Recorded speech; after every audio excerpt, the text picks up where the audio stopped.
नमस्कार दोस्तों। मेरा नाम है विजय कुमार। आप देख रहे हैं कॉमिक्स पिटारा चैनल को। तो चलिए दोस्तों, हम लोग कॉमिक्स पढ़ रहे थे चाचा चौधरी का दूसरा डाइजेस्ट, और इस कॉमिक्स को हमने 59 पेज तक कवर कर लिया था। अब इस पार्ट में इसके आगे कहानी को शुरू करते हैं, और इसकी अगली स्टोरी है जिसका नाम है चौखट चोर। नामी चोर चौखट। ओह, आज पुलिस बुरी तरह से पीछे पड़ी है, बचना मुश्किल है। मेरी शक्ल कमबख्त टकसाली रुपए की तरह मशहूर हो चुकी है, हर कोई पहचान लेता है। अगर मैं जल्दी से अपना भेष बदल लूं तो शायद बच जाऊं। हरिओम। महाराज, जरा मेरा हाथ देखकर बताइए कि नामी चोर चौखट कब मेरे हाथ लगेगा। उसकी वजह से मेरी तरक्की रुकी हुई है। बेटा, चौखट को पकड़ना तेरी किस्मत में नहीं, इसलिए उसका ख्याल छोड़ दे। अगर यही मेरे भाग्य में है तो ठीक है, ना चौखट पकड़ा जाएगा और ना मेरी तरक्की होगी।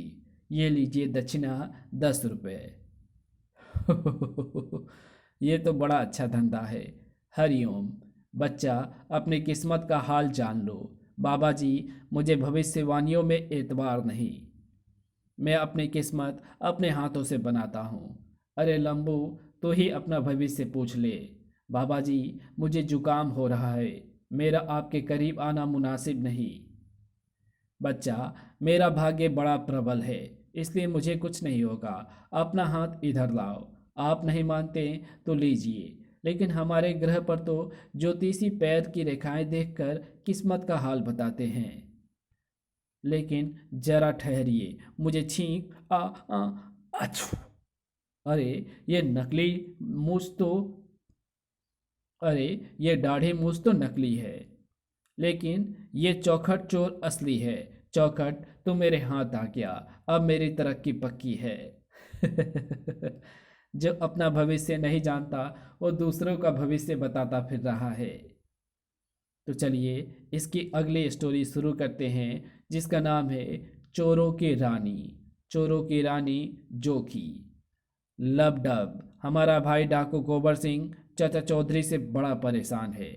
चाचा चौधरी की वजह से मेरे भाई डाकू गोबर सिंह का धंधा ठप हो गया है। उसे रोटियों के लाले पड़ गए हैं। जल्द ही कुछ करना पड़ेगा, जो कि मैं चाचा चौधरी को ख़त्म कर देता हूँ। मगर हमें उसे ऐसे ख़त्म करना चाहिए कि पुलिस को शक ना हो। बेफिक्र रहो, मैं उसे मारने के लिए बंदूक या तलवार इस्तेमाल नहीं करूँगा। मैं उसे अपनी कार के नीचे कुचल कर मार दूंगा। पुलिस इसे एक साधारण सड़क दुर्घटना मानेगी। वाह लबडब, तुम्हारी योजना लाजवाब है, लेकिन जरा होशियारी से। सुना है चाचा चौधरी का दिमाग कंप्यूटर से तेज चलता है। वो दिमाग तेज चले या धीरे, अब उसका कचूमर करके ही लौटूंगा। क्यों भाई, चाचा चौधरी को कहीं देखा है? हाँ, वो जा रहा है सड़क के बीचों बीच। लेकिन भाई, कार जरा धीरे चलाना। अब ये धीरे नहीं, फुल स्पीड से जाएगी। सर्राट। ऐसी जोर की टक्कर मारूंगा कि उसका सीधा स्वर्ग का टिकट कट जाएगा। टक्कर। ओह, मैंने तुम्हें कहा था कि कार जरा धीरे चलाना, आगे चाचा चौधरी जा रहा है। तो चलिए इसकी अगली स्टोरी को शुरू करते हैं, जिसका नाम है चाचा चौधरी और जंगेजी। झाबुका प्रदेश का हाकिम जंगेजी। हुजूर, नया साल मुबारक हो। बंदा नए साल का नया तोहफा लाया है, पेश किया जाए। कंप्यूटर से भी ज़्यादा तेज दिमाग वाला चाचा चौधरी और जुपिटर का प्राणी साबू, इनको आप अपना गुलाम बना कर रखिए। ये दोनों मेरे सिवा आज तक किसी के हाथ नहीं आए। तो फिर तुम इन्हें कैसे पकड़ कर लाए? 31 दिसंबर की रात को न्यू ईयर की जश्न में ये दोनों नाचते गाते इतना थक गए कि लेटते ही गहरी नींद सो गए। बस सोते ही मैंने दोनों के हाथ बांध दिए और बंदूक के नोक पर सवेरे इन्हें यहाँ ले आया। छोटे आदमी, तुम नाक क्यों सिकोड़ रहे हो? जंगे जी, यहाँ मुझे बदबू आ रही है और मेरे हाथ बंधे हैं, जिससे मैं अपनी नाक भी बंद नहीं कर सकता।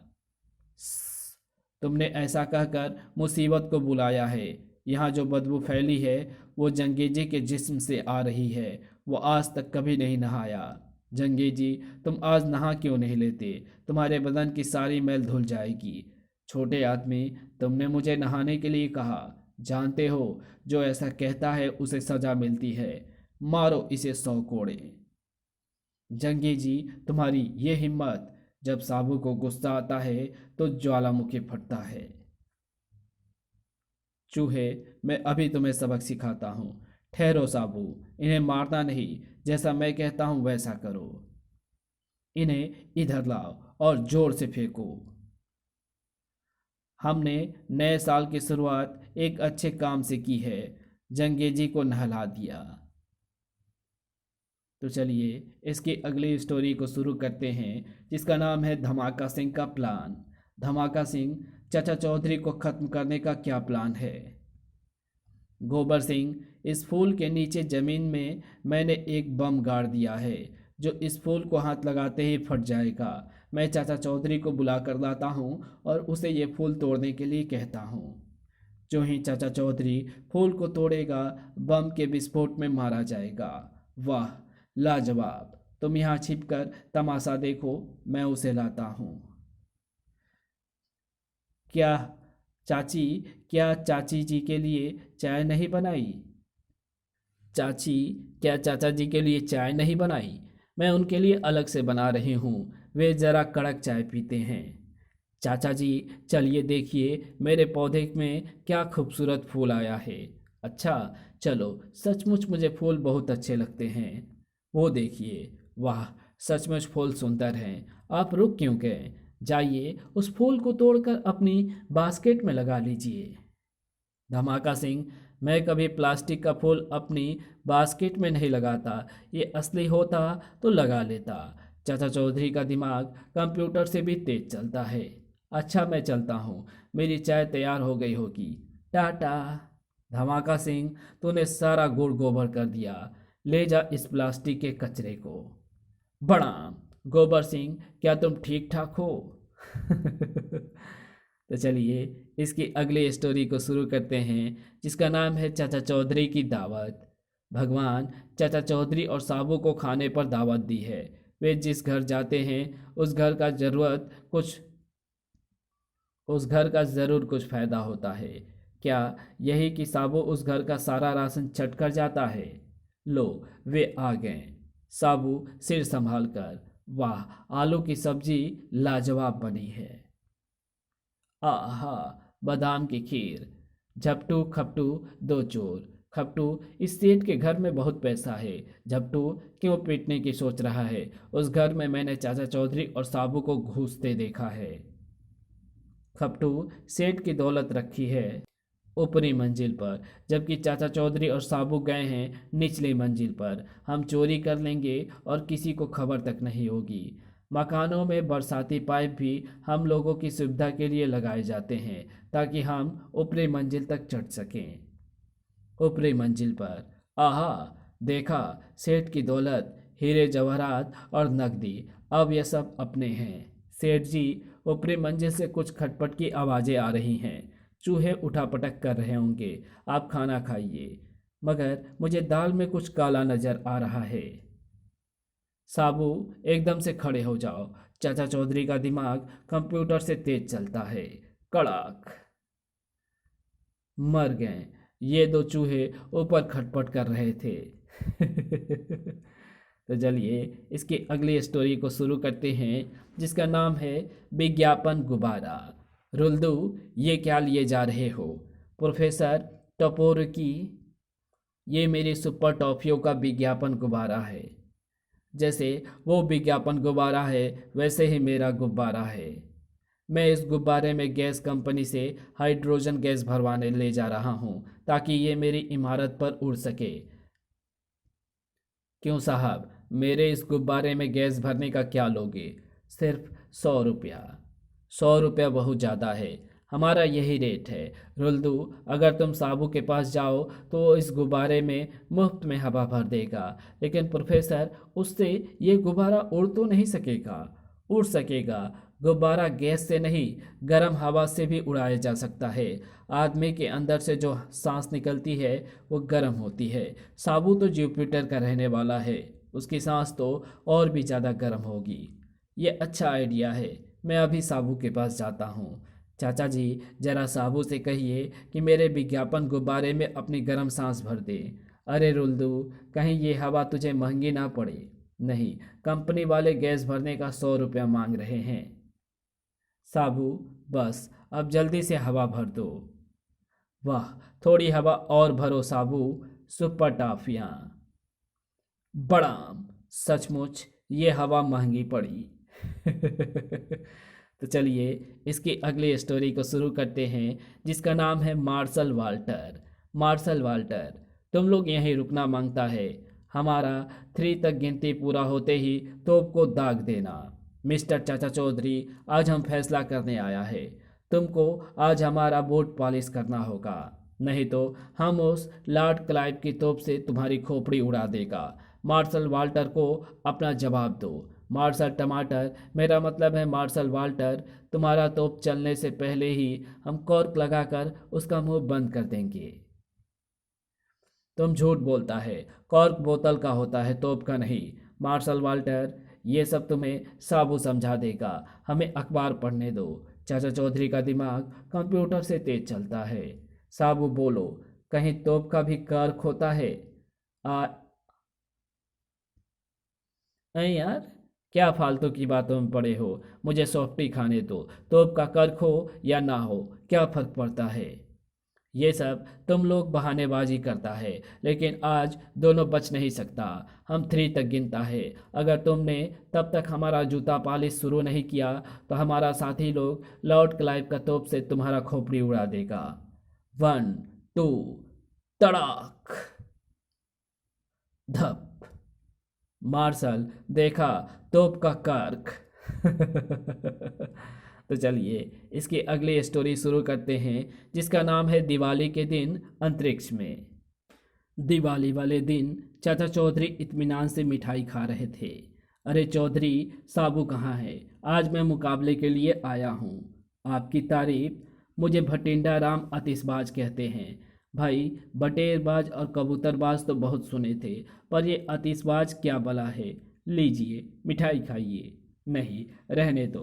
पटाखे चलाने में मैंने सबको हराकर आतिशबाजी का चैंपियन बन गया हूँ, इसलिए लोगों ने मुझे आतिशबाज का खिताब दे दिया है। आज मैं साबू से मुकाबला करने आया हूँ। देखो, साबू उल्टे दिमाग का आदमी है, उससे तुम टक्कर ना लो तो अच्छा है। तुमने अभी मेरे एटम बम नहीं देखे, तभी ये कह रहे हो। देखो, मैं अपने एक एटम बम को आग लगा रहा हूँ। आग लगाने के बाद उस पर एक डिब्बा रख दिया। देखो, ये डिब्बा कितना ऊंचा गया। बड़ाम। लो, वो साबू आ गया।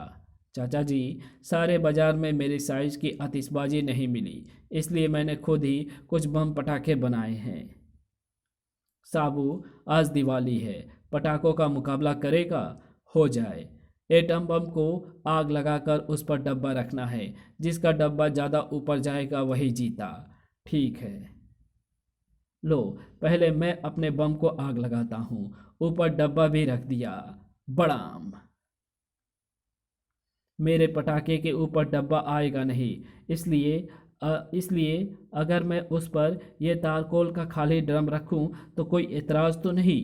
हरगिज़ नहीं। यह लंबू सचमुच गधा है। भारी होने की वजह से ड्रम जमीन से हिलेगा ही नहीं। साबू अपने बम को आग लगाता है। लो, मैंने उस पर ड्रम रख दिया।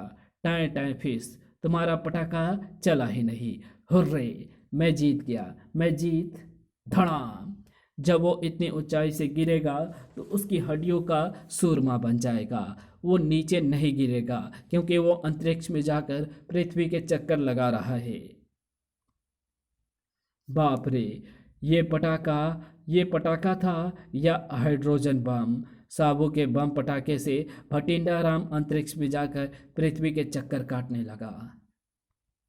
इधर पृथ्वी पर भटिंडा राम को वापस लाने के लिए मुझे अंतरिक्ष में जाना पड़ेगा, लेकिन समस्या ये है कि वहाँ जाऊँ कैसे? मैंने एक बम पटाखे ने भटिंडा राम को अंतरिक्ष में पहुँचा दिया है, दूसरा बम पटाखा आपको भी वहाँ पहुँचा देगा। अरे मूर्ख, मैं वहां पहुंच तो जाऊंगा, लेकिन पृथ्वी पर लौटूंगा कैसे? इसके लिए हमें अमेरिका सरकार की मदद लेनी पड़ेगी। चाचा चौधरी और साबू अमेरिका सरकार के रॉकेट पर सवार होते हैं। रॉकेट चाचा चौधरी और साबू के लिए अंतरिक्ष की ओर बढ़ छुटता है। अंतरिक्ष में चाचा जी, यहाँ तो कुछ दिखाई नहीं देता। अरे इतने बड़े अंतरिक्ष में कोई चीज़ ढूंढना आसान थोड़े ही है। पता नहीं वो बेचारा कहाँ होगा। साबू, वो देखो, जल्दी से रस्सी का इंतजाम करो। कमर से रस्सी बांधकर चाचा चौधरी अंतरिक्ष में कूद पड़ता है। जब मैं कहूँ रस्सी खींच लेना। आहा, पकड़ लिया। आप, मैं तो समझा था कि अब मैं सारी उम्र इस पृथ्वी के चक्कर ही करता रहूंगा। साबू, खींचो। ये लो। अरे, रस्सी टूट गई। चाचा जी, हम कहाँ जा रहे हैं? क्या पता, अंतरिक्ष असीम है। अब मुझे जाना पड़ेगा। साबू ने रस्सी का एक सिरा अपनी कमर से बांधा और दूसरा रॉकेट के साथ और कूद गया। जय बजरंगबली। पकड़ लिया। आओ वापस रॉकेट में चलें। रॉकेट तीनों को लिए पृथ्वी की ओर चल दिया और हिंद महासागर में जा गिरा। अब तैरकर किनारे तक पहुंचने में देर नहीं। तो चलिए इसकी अगली स्टोरी को शुरू करते हैं, जिसका नाम है धमाका सिंह का धमाका। धमाका सिंह डाकू गोबर सिंह के पास नौकरी की तलाश में आया। धमाका सिंह, तुम्हें कोई तजुर्बा है? हुजूर, बम बनाना हमारी खानदानी पेशा है। दुनिया का सबसे पहला बम मेरे परदादा ने बनाया था। दूसरे विश्व युद्ध में एटम बम की जानकारी अमेरिका को मेरे बाप ने दी थी। मैं जब पैदा हुआ था तो हाथ में एक बम लेकर इस दुनिया में आया था, इसलिए माँ बाप ने मेरा नाम धमाका सिंह रखा। आजकल मैं हाइड्रोजन और न्यूट्रॉन बम बनाने में लगा हूँ, जिनसे सारी दुनिया खत्म हो सकती है। धमाका सिंह, जब तू इतना बड़ा तजुर्बेकार आदमी है तो बेकार मारा मारा क्यों फिर रहा है? क्या करूं, कहीं कोई जगह नहीं छिड़ रही। क्या करूं, कहीं कोई जंग ही नहीं छिड़ रही। सब तरफ अमन है, बमों का कोई क्या करेगा। हमें सारी दुनिया को खत्म नहीं करना है, सिर्फ एक दुबले पतले आदमी को जिसका नाम चाचा चौधरी है, उसी को खत्म करना है।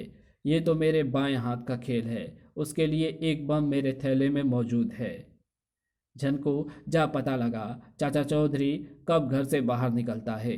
तुम्हें फ्रंटियर मेल से बम्बई जाना है। जल्दी स्टेशन पहुंचो।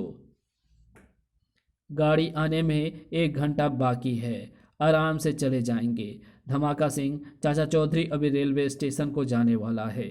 ठीक है, स्टेशन जाने के लिए इस पुल से गुजरना पड़ता है। मैं वो बम पुल के नीचे फिक्स कर देता हूँ। जब चाचा चौधरी इस पुल से गुजरेगा तो उसके भार से ये बम फट जाएगा। अब यहाँ बैठकर चाचा चौधरी की धजिया उड़ते देखो। उधर गोबर सिंह के पास तार वाला गोबर सिंह तार पड़ता है। अरे, मेरे ताऊजी फ्रंटियर मेल से आज यहाँ आ रहे हैं। मुझे उनके स्वागत के लिए स्टेशन पहुँचना चाहिए। गाड़ी स्टेशन पर आने में सिर्फ 5 मिनट रह गए हैं। मुझे वहाँ जल्दी पहुँचना चाहिए। गोबर सिंह जो ही पुल से गुजरता है, धड़ाम। अरे, ये अपने गोबर सिंह की ही धजिया उड़ गई। अरे, गाड़ी छूट गई। मेरी गाड़ी मुझे धोखा दे गई। वो 15 मिनट लेट चल रही है। अरे, गाड़ी छूट गई। मेरी घड़ी मुझे धोखा दे गई। वो 15 मिनट लेट चल रही है।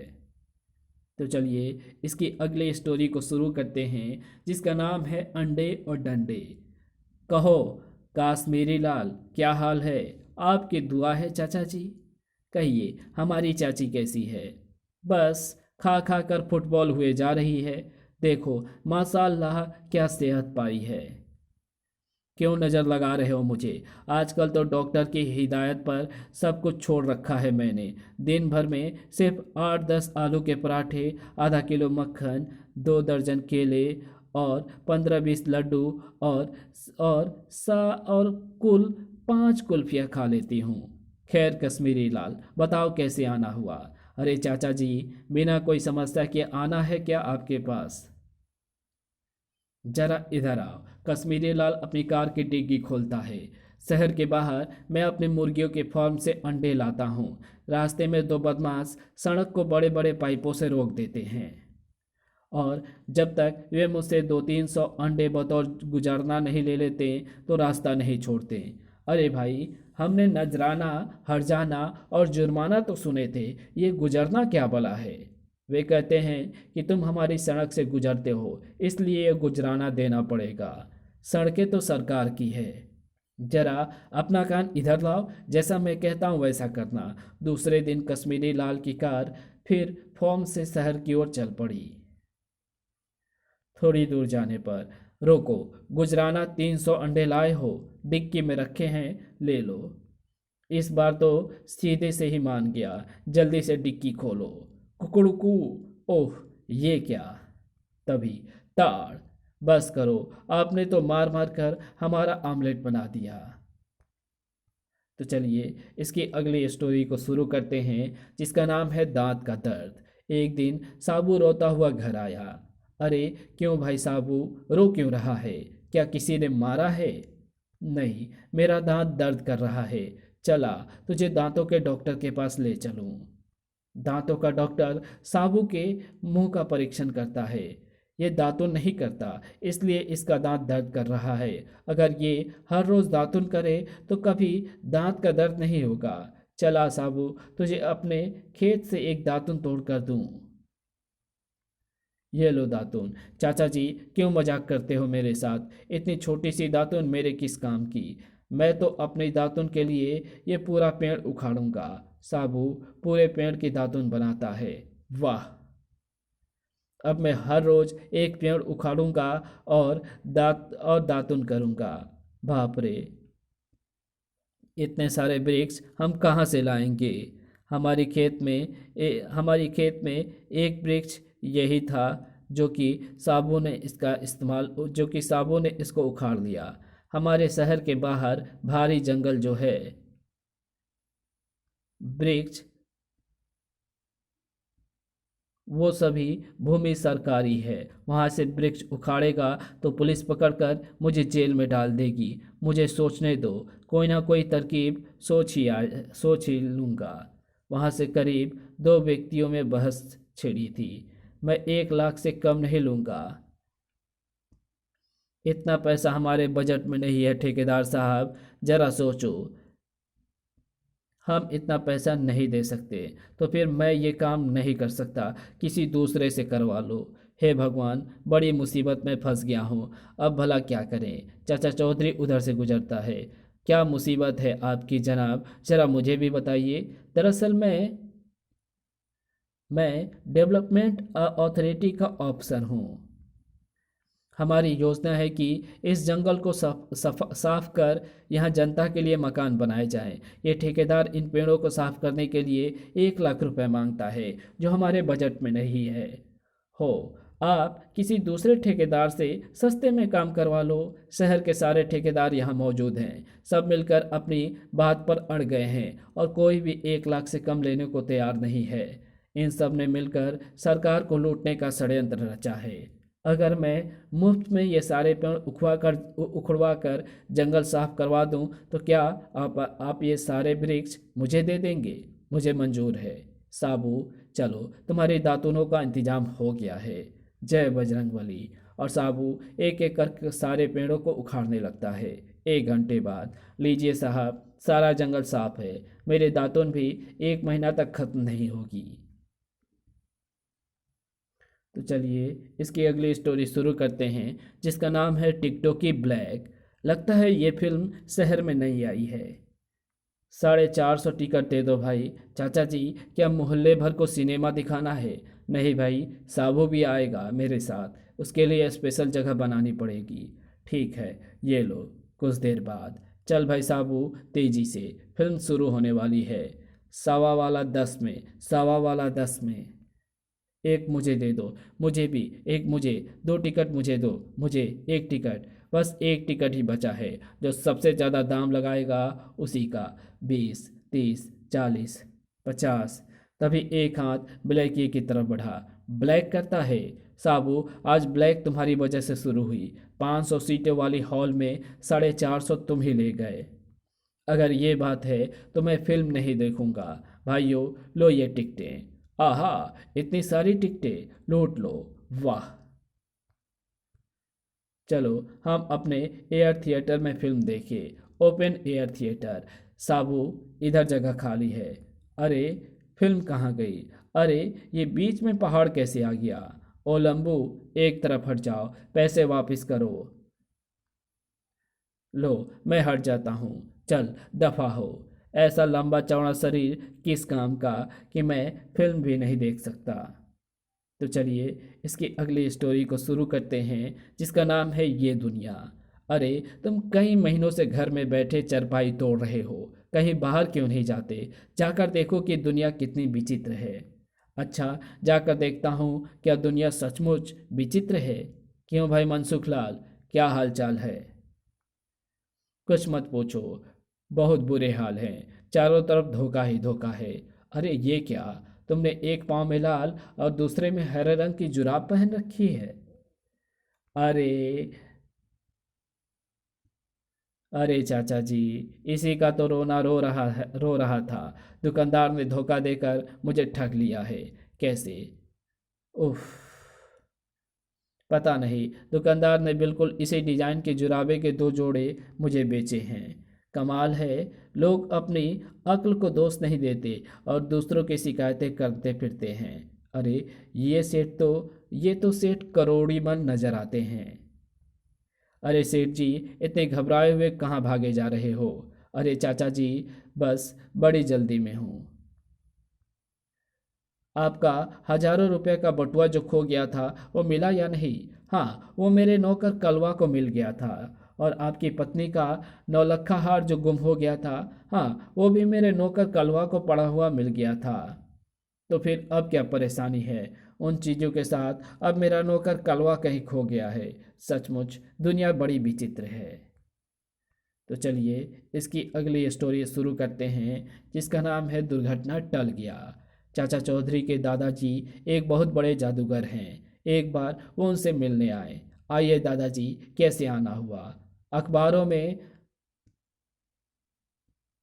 अखबारों में पढ़ा तुम बड़े अच्छे काम कर रहे हो, सोचा तुम्हें मिल आऊं। दादाजी, अगर आप थोड़ा सा जादू मंत्र मुझे भी सिखा दें तो शायद मैं समाज की अधिक सेवा कर सकूंगा। लो, इसमें कौन सी बड़ी बात है? हाथ उठाकर मेरे साथ मंत्र पढ़ो। छू, अब हल्ला गुल्ला, तुम झापड़ जागड़ बिल्ला।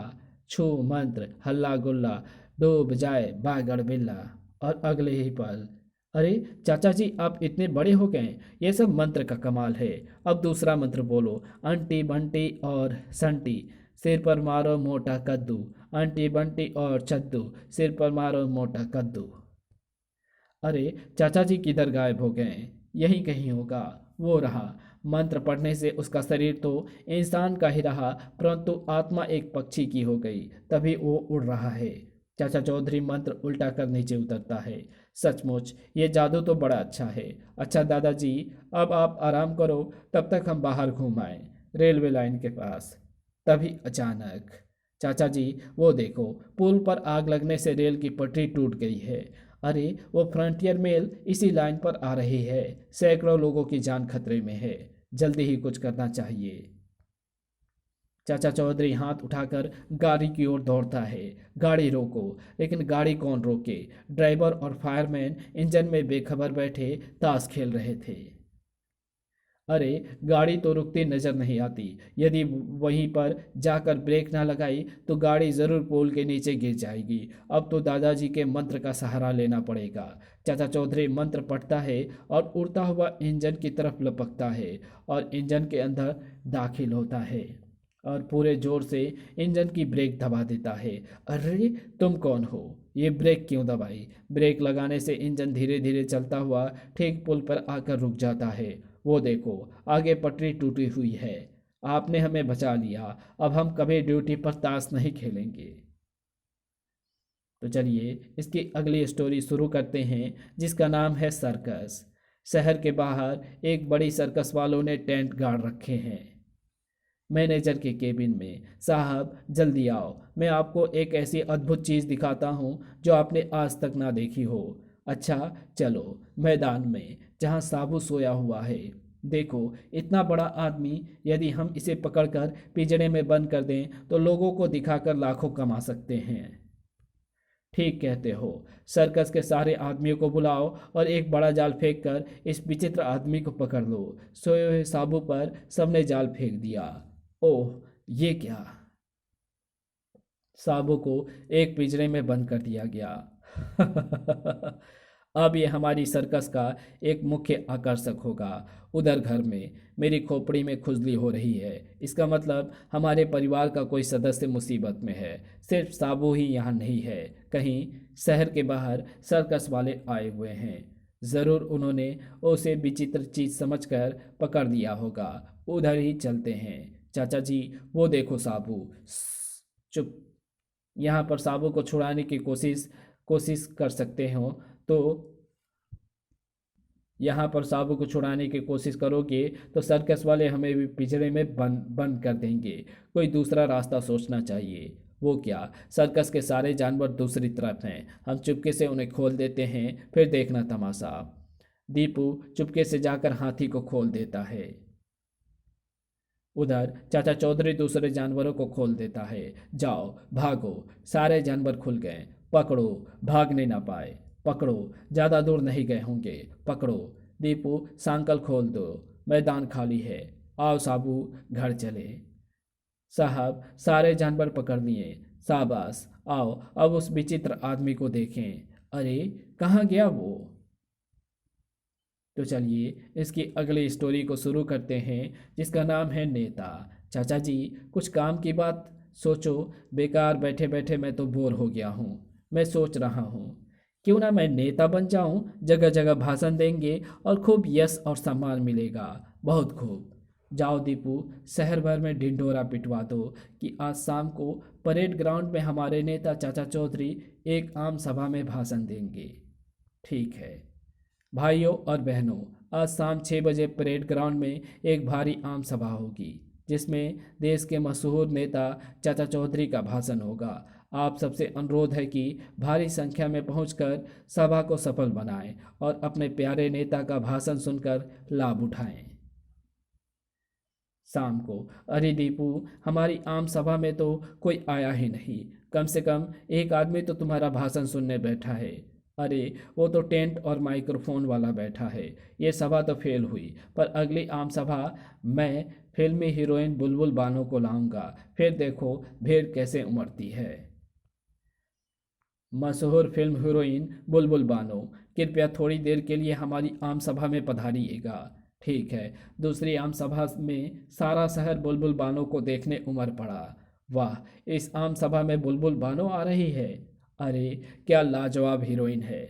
आम सभा हुई आरंभ 5 मिनट में ही। अच्छा चलो, मुझे एक शूटिंग में जाना है। हीरोइन के जाने के बाद अब मशहूर नेता चाचा चौधरी का भाषण सुनिए। नहीं, नहीं, बुलबुल बानो को बुलाओ। मारे गए। भीड़ जूते, टमाटर और गाजर मूली फेंक रही है। दीपू, मैं इन जीतों को इकट्ठा करता हूँ, तो ये सब्जियाँ इकट्ठी कर। सेल, कीमतों में भारी कमी। सब्जी 50 पैसे किलो, जूते 2 रुपये जोड़ी। मुझे 2 किलो गाजर दो, एक जोड़ी जूते दो। मूली, और मिनटों में ही सब कुछ बिक जाता है। नेता ना बन सके ना सही, सब्जी और जूते बेचकर काफ़ी पैसे कमा लिए। तो चलिए इसकी अगली स्टोरी शुरू करते हैं, जिसका नाम है टीवी मैकेनिक। चाचा जी, आपने ऐसी जटिल समस्याएं जो किसी से ना सुलझ सकी, आप अपनी तीक्ष्ण बुद्धि से सुलझा दी। आखिर इसका राज क्या है? मुझ में और दूसरे लोगों में बस इतना ही फर्क है कि दूसरे लोग बड़ी बड़ी समस्याओं के चक्कर में पड़े रहते हैं और मैं हमेशा छोटी छोटी बातों पर ज़्यादा ध्यान देता हूँ। सुनो, एक बार जब मेरे पड़ोसी पोपट ने जब अपने टीवी का बटन घुमाया तो मैंने पूरी कोशिश कर ली। टीवी चल नहीं रहा। लगता है खराब हो गया है। कोई मैकेनिक बुला लाओ। मैं अभी मैकेनिक बुला कर लाता हूँ। थोड़ी देर बाद पोपट राम अपने साथ एक मैकेनिक को लेकर आ गया। सरदार जी मिनटों में अपना टीवी ठीक कर देंगे। मैकेनिक ने टीवी का पुर्जा पुर्जा खोल कर देखा। माफ़ कीजिएगा, मुझसे यह ठीक नहीं हो रहा, पर घबराने की कोई बात नहीं। मैं अभी जाकर अपनी कंपनी के चीफ इंजीनियर को ले आता हूँ। कुछ देर बाद वो चीफ इंजीनियर को ले आया। ये आपका टीवी सेकंडों में ही ठीक कर देंगे।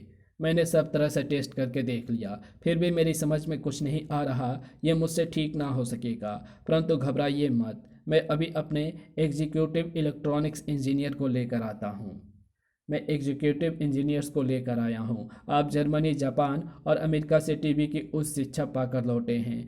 थोड़ी देर परीक्षण करने के बाद, ये तो बड़ा पेचीदा मामला लगता है। मेरे ख्याल से इस टीबी को आप अमेरिका भेज दें, वहाँ पर ही ये ठीक होगा। तभी अचानक पोपटराम के घर मेरा जाना हुआ। पोपटराम जी, क्या बात है?